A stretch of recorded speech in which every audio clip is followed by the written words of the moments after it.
Megan Wants a Millionaire Murder. A short time after Ryan Jenkins completed filming the reality show Megan Wants a Millionaire, he met for the first time model Jasmine Fiore in Las Vegas. They were married 48 hours later. Only months later, on August 15, 2009, Jasmine Fiore was found in a suitcase in Buena Park, California, in pieces. She was only able to be identified from the serial number on her breast implants. Family and even an ex-girlfriend would eventually paint a glowing portrait of him. His record had one glaring red flag that should have disqualified him from the limelight. Control yourself and not get physical with me. I'm not going to get physical. I don't Because that would not turn out well for you. In 2005, he was convicted for an assault on another ex-girlfriend. Jenkins was put on probation in order to seek treatment for anger issues as a result. However, Jenkins's conviction was somehow overlooked by the company conducting background checks for Megan Wants a Millionaire.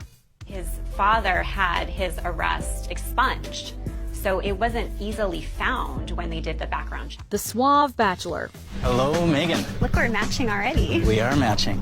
You met any Canadians before? Never. Well, it's about time, don't you think? In the show's series premiere, one of only 3 episodes that made it to air, Ryan Jenkins is identified as the smooth operator. He portrays himself as a cheeky but genuine guy, winning Hauserman over by promising not to make her sign a prenuptial agreement. The 2 most romantic words in the English language.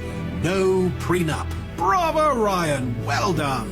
Even though she suspected his reported net worth of $2.5 million was a lie, Hauserman admitted she wanted him to win the season. For the sake of the storyline, she followed producer advice to eliminate him ahead of the finals, but planned to make amends once the show aired.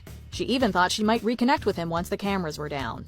So I just thought that I would just call him in like 3 days and explain to him the situation. But then he called me and told me he had met the love of his life in Vegas and that they were married. Enter Jasmine Fiore.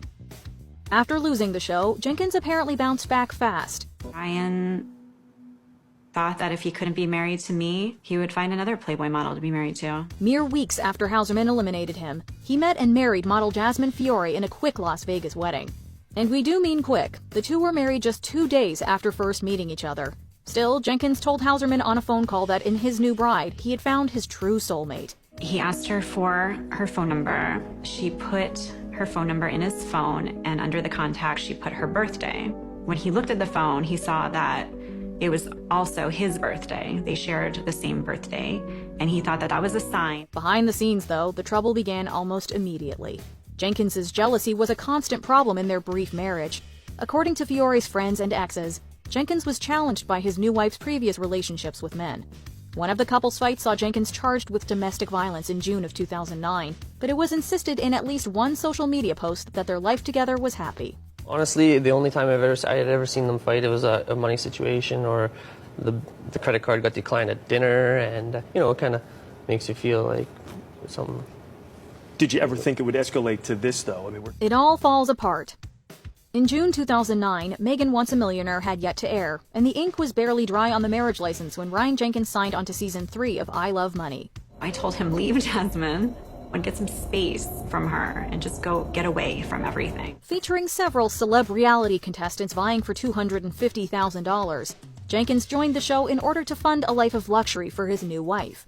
But his jealousy and paranoia plagued him for the entire 2-month shoot in Mexico. On July 27th, Jenkins sends this plaintive email to Jasmine. I want you back. I'm going to do better. I can't live without you. I need you. A former executive producer on the show recalled that Jenkins hounded Fiore by phone the whole time, accusing her of cheating on him. Unfortunately,